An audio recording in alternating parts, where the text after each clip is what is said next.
ಏನೆಲ್ಲ ಇನ್ವೆಸ್ಟಿಗೇಷನಲ್ಲಿ ಸಾಧ್ಯತೆ ಇದೆ,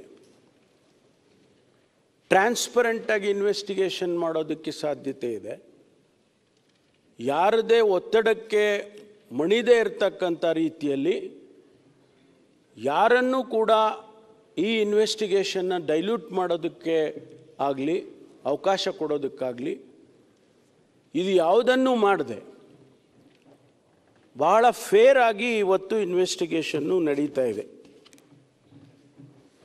ಅವನು ಎಲ್ಲೆಲ್ಲಿ ತೋರಿಸ್ತಾನೆ ಅಲ್ಲೆಲ್ಲ ಹಾಕ್ಕೊಂಡು ಹೋಗ್ತಾ ಇದ್ದೀರಿ, ಇನ್ನೂ ಎಷ್ಟು ಕಡೆ ನೀವು ಹಗಿತೀರಿ, ಇದೆಲ್ಲ ಪ್ರಶ್ನೆಗಳು ಇವತ್ತು ಬಂದಿದ್ದಾವೆ. ಅವನು ಇಡೀ ಧರ್ಮಸ್ಥಳದ ಪೂರ್ತಿ ಎಲ್ಲ ತೋರಿಸಿದರೆ ಅಗಿಯೋದಿಲ್ಲ.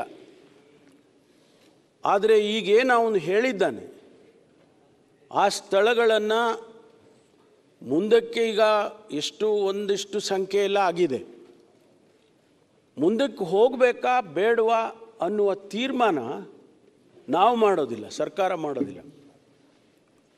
We have given the freedom for the SIT and SIT only will decide whether to go forward or not.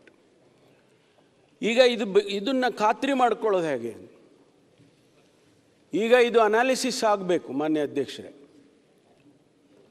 ಆ ಸ್ಥಳಗಳಲ್ಲಿ ಅವರು ಅನಾಲಿಸಿಸ್ ಮಾಡಿ, ಕೆಮಿಕಲ್ ಅನಾಲಿಸಿಸ್ ಮಾಡಿ, DNA ಮಾಡಿ, ಹೌದು ಅಲ್ಲೇನೂ ಇರಲಿಲ್ಲ, ಏನೂ ಇಲ್ಲ, ಆ ಸ್ಯಾಂಪಲ್ನಲ್ಲಿ ಯಾವುದೇ ರೀತಿಯ ಹ್ಯೂಮನ್ ಇದು DNA ಹ್ಯೂಮನ್ ಇದು ಬರಲಿಲ್ಲ ಅಂತಾದರೆ ಅದು ಬೇರೆ ಕನ್ಕ್ಲೂಷನಿಗೆ ಬರುತ್ತೆ. ಅಥವಾ ಒಂದು ವೇಳೆ ಅಲ್ಲಿ ಆ ಮೂಳೆ ಕರಗೋಗಿದೆ ಅಥವಾ ಇನ್ನೇನೋ ಆಗಿದೆ, ಆದರೆ DNA ಬಂದಿದೆ ಅಂತಾದರೆ ಅದು ಬೇರೆ ವಿಚಾರ ಆಗ್ತದೆ. ಅದು ಬರೋವರೆಗೂ, ಆ ರಿಸಲ್ಟ್ಸ್ ಬರೋವರೆಗೂ ಇದನ್ನು ಸ್ಥಗಿತ, ಮುಂದಕ್ಕೆ ಹೋಗೋದನ್ನು ಸ್ಥಗಿತ ಮಾಡಬೇಕು ಅಂತೇಳಿ SITನವರು ತೀರ್ಮಾನ ಮಾಡಿಕೊಂಡಿದ್ದಾರೆ ಅಂತ. ಆ ರಿಸಲ್ಟ್ಸ್ ಬರಬೇಕು, ಆ ರಿಸಲ್ಟ್ಸಿಗೆ ನಾವು ಕಾಯಬೇಕಾಗ್ತದೆ. ಅದಾದ ಮೇಲೆ ಮುಂದಕ್ಕೆ ಇನ್ವೆಸ್ಟಿಗೇಷನ್ ಮುಂದುವರಿಯುತ್ತೆ ಅಂತಕ್ಕಂಥದ್ದನ್ನು ನಾನು ಸದನಕ್ಕೆ ತಮ್ಮ ಮೂಲಕ ತರೋದಕ್ಕೆ ಬಯಸ್ತೇನೆ. ಇವತ್ತು ಭಾಳಷ್ಟು ವಿಚಾರಗಳು ಸ್ಪೆಕ್ಯುಲೇಷನ್ ಮೇಲೆ ನಡೀತಾ ಇದ್ದಾವೆ. ಹೀಗಂತೆ ಹಾಗಂತೆ. ನಾನು ಮಾಧ್ಯಮ ಸ್ನೇಹಿತರಿಗೆ ವಿನಂತಿ ಮಾಡಿಕೊಳ್ತೇನೆ, ಇದು ಭಾಳ ಸೆನ್ಸಿಟಿವ್ ಆಗಿರ್ತಕ್ಕಂಥ ವಿಚಾರ. ಇದು ರಾಜ್ಯದ ಜನತೆ, ಲಕ್ಷಾಂತರ ಕೋಟ್ಯಾಂತರ ಜನ ಭಕ್ತಾದಿಗಳು ಆ ಒಂದು ಧರ್ಮಸ್ಥಳಕ್ಕೆ ನಡ್ಕೊಳ್ತಾ ಇರ್ತಕ್ಕಂಥ ಅವ್ರ ಮನಸ್ಸಲ್ಲಿ ಕೂಡ ಏನೋ ಆತಂಕ ಇದೆ, ಎಲ್ಲೋ ಒಂದು ಡೌಟ್ ಬಂದಿದೆ. ಅದನ್ನು ಬಹಳ ಎಚ್ಚರಿಕೆಯಿಂದ ನಾವು ಸರ್ಕಾರ ತೀರ್ಮಾನ ಮಾಡಬೇಕಾಗ್ತದೆ. ಭಾಳಷ್ಟು ಜನ ಇದನ್ನು ಸ್ಪೆಕ್ಯುಲೇಟ್ ಮೇಲೆ ಬರೀತಾರೆ, ಪತ್ರಿಕೆಯಲ್ಲಿ ಬರೀತಾರೆ, ಮಾಧ್ಯಮದಲ್ಲಿ ತೋರಿಸ್ತಾರೆ.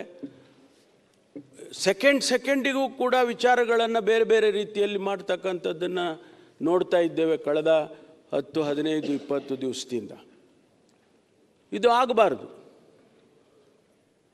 ಮಾನ್ಯ ವಿರೋಧ ಪಕ್ಷದ ನಾಯಕರು ಮತ್ತು ಸದಸ್ಯರುಗಳು ಕೂಡ, ನನಗೆ ಗೊತ್ತಿಲ್ಲ, ಇಷ್ಟು ಪ್ರಾರಂಭ ಆದಾಗಿಂದ ಅವರ ರಿಯಾಕ್ಷನ್ಸ್ಗಳೇನು ಬಂದಿರಲಿಲ್ಲ. ಇಲ್ಲ, ಇನ್ವೆಸ್ಟಿಗೇಷನನ್ನು ಕೆಲವರು ಸ್ವಾಗತ ಮಾಡಿದರು, ಹೌದು SIT ಮಾಡಿರೋದು ಸರಿ ಇದೆ. ಕೆಲವರು ಸ್ವಾಭಾವಿಕವಾಗಿಯೇ ಇಲ್ಲ SIT ಮಾಡಬಾರ್ದಾಗಿತ್ತು ಅಂತಕ್ಕನ್ನವರು ಕೂಡ ಇದ್ದಾರೆ. ಆದರೆ ಏಕಾಏಕಿಯಾಗಿ ಒಂದು 15 ದಿವಸದ ನಂತರ ತಾವು ಇಷ್ಟೊಂದು ಗಂಭೀರವಾಗಿ ಈ ವಿಚಾರವನ್ನು ತೆಗೆದುಕೊಂಡು ಸದನದಲ್ಲಿ ಬೇರೆ ಬೇರೆ ವ್ಯಾಖ್ಯಾನಗಳನ್ನು ಮಾಡಿಕೊಂಡು ತಮ್ಮ ಉದ್ದೇಶ ಏನಂತ ಗೊತ್ತಾಗಲಿಲ್ಲ ನನಗೆ.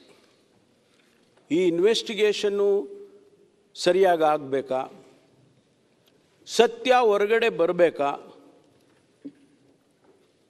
ಹಾಗೇ ಇದೆ ಅಂಥೇಳಿ ಯಾರೂ ಹೇಳೋಕ್ಕಾಗೋದಿಲ್ಲ, ಆಗಿಲ್ಲ ಅಂತಲೂ ಯಾರೂ ಹೇಳೋಕ್ಕಾಗೋದಿಲ್ಲ.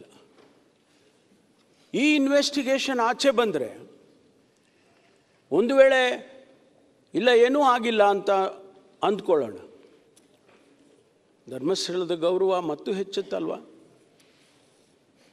ಲಕ್ಷಾಂತರ ಕೋಟ್ಯಾಂತರ ಭಕ್ತಾದಿಗಳಿಗೆ ಇರುವಂಥ ನಂಬಿಕೆ